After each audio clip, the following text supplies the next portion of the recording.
আল্লাহর কসম করে বলতেছি, তরসব বিল্লালকে দুটি চড় মারবেন, আমি 1 লক্ষ টাকা দিব। এরকম যদি কোনো কন্টেন্ট ক্রিয়েটর থাকেন যে বাংলাদেশে যে কোনো জায়গায়, ওই বেয়াদবকে দুটি চড় মারবেন, বিনিময়ে আমি 1 লক্ষ টাকা দিব। আমি যদি তারে কাছে পাইতাম, তাহলে আমি এই জুতা দিয়ে, আমার টয়লেটে আমি যে জুতা ইউজ করি, জুতা দিয়ে বাড়ি দিতাম। বিল্লাল ছিল সে সাধারণ একটা হোটেলের হোটেলের চাকরি করতো।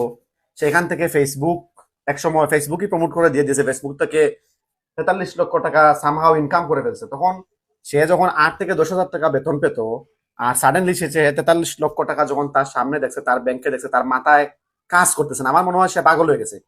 কাজ করছে যে আপনি ওষুধ চান না, টাকা চান নাকি খাট চান? ভাই, মানুষের গরিব মানুষ যারা, তারা জানে কতটুকু স্ট্রাগল করে। তারা তো অবশ্যই টাকার কথা বলবে। সে তখন ওই বৃদ্ধ মানুষকে এই যে বিভিন্ন রকমের মানে সে অহংকার অহংকার করে কথা, বইটার দাম 100 টাকা। আসলে তার এই বই পড়ে আপনি কি শিখবেন ভাই, আমাকে বলেন। সে বলছে তার প্রেমের কাহিনী দিয়ে বই তৈরি করছে, সে যুব সমাজকে প্রেম শিখাচ্ছে। তোর বেটা, তোর প্রেম দিয়ে মানুষ কি করবে? মানুষ কি শিখবে এখান থেকে? অনুপ্রেরণা বলে তরসব বিল্লাল 43 লক্ষ টাকা ইনকাম করে ফেলছে। আরে ভাই, আপনি তরসব বিল্লাল কেন হবেন? আপনি আপনার প্রতিভাটুকু ফুটিয়ে তুলুন, আপনি আপনার মতো কাজ করার চেষ্টা করুন। কাছ থেকে 10,000 টাকা দিয়ে একটা ছেলে বই কিনছে। আমি ওই ভিডিওটা ফরিতে আসছে, আমি তারপরে তার আইডিতে গেলাম, দেখলাম যে সে যেই ভিডিওতে সে বই কিনছে, ওই ভিডিওতে কিছু ভিউ আসছে, আর বাকি সবগুলিতে তার বই থেকে লাইন পড়ে পড়ে বলতেছে মাত্র 500 থেকে 700 ভিউ আসছে।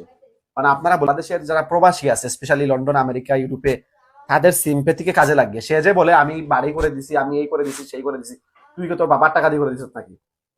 বিদেশে যারা থাকে মানুষ, তাদের কাছ থেকে হাত পেতে মানুষ যখন দেখে, বিদেশ স্পেশালি যারা প্রবাসে থাকে, তারা দেশে যদি এরকম মানবিক কাজ দেখে, তাদের দিলটা গলে যায়। তখন তারা পয়সা দেয়। তুই মানুষের পয়সা দিয়ে এগুলা করতেছ। কালকে আবার দেখাইতেছে যে আমি কন্টেন্ট মনিটাইজেশন থাকা ছাড়া স্টার থেকে আমি $4,000 ইনকাম করছি। এগুলো তো ওর ভিক্ষা করার মতো। লাইভে এসা যে আমি বাড়ি করবো, এই করবো, সেই করবো, তারপর আবার মাইক্রোফোন বেচা শুরু করছে। বিশেষ করে মা থেকে দূরে থাকে না। আর সে যে বলে তার আইডি হারিয়ে গেছে, আল্লাহই দেখবেন আপনারা 5-6 মাস পরে, 6 মাস 7 মাস পরে সে আইডি বের করবে, বের করে বলবে আমার আইডি সে ফিরিয়ে আনছে। এগুলোর অর্থ হলো যে ফেসবুক থেকে তখন ইনকাম বন্ধ। সে ধরেন 5 মিলিয়ন ভিউ হলে ভাই পাবে $100।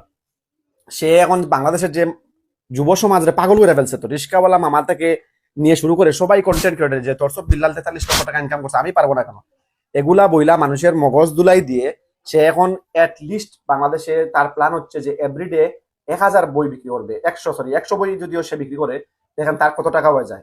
100 বই বিক্রি করলে 1 লক্ষ টাকা, তো তার মাসে 30 লক্ষ টাকা চলে আসবে যদি সে মাসে 300টা বই বিক্রি করতে পারে। হ্যাঁ বন্ধুরা, পুরো ভিডিওটা তো আসলে দেখলেন। আসলে এটা কতটা সত্য কতটা মিথ্যা আসলে আমি বুঝতে পারতেছি না। তবে আমার মনে হয় কিছুটা ভাই সত্য। সত্য না থাকলে আসলে কেউ এভাবে আসলে বলতে পারে না। আপনার